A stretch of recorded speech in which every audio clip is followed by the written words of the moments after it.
Because 2 Thessalonians chapter 2 is so damning to the pre-tribulation rapture, I mean, it just demolishes this idea that Jesus can come back at any moment. There have been a lot of attacks on this passage.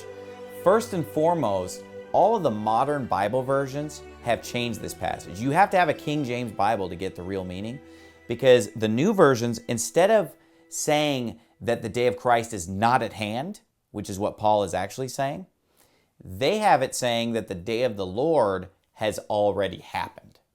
So as if Paul is just warning them not to think that it already happened, whereas the King James Bible is saying don't let anybody tell you that it's about to happen. Those are two very, very different things.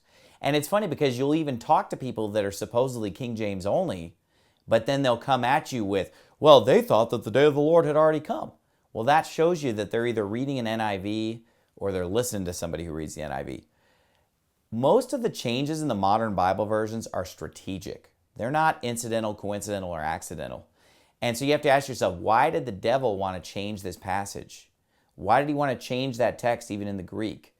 To get people to fall for this lie of the pre-tribulation rapture. Because if you're reading a Textus Receptus based Bible, such as the King James Bible, it's easy to see that Christ's coming cannot happen at any moment.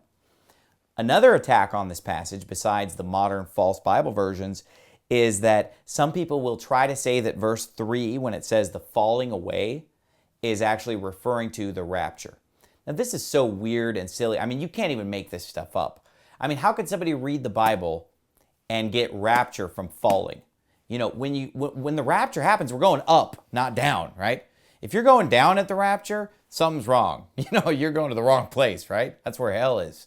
So the Bible doesn't call the rapture the falling away, but yet constantly I'm seeing pre-tribbers try to say that the falling away is the rapture. Now, our English word apostasy actually comes from the Greek word in this verse for falling away, apostasia.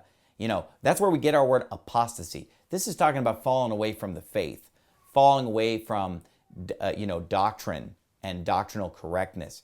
And this term is used throughout the New Testament.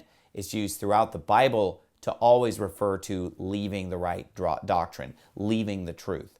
But they defy gravity and teach that the falling away is the rapture. But, you know, when you're pre-trib, you get desperate.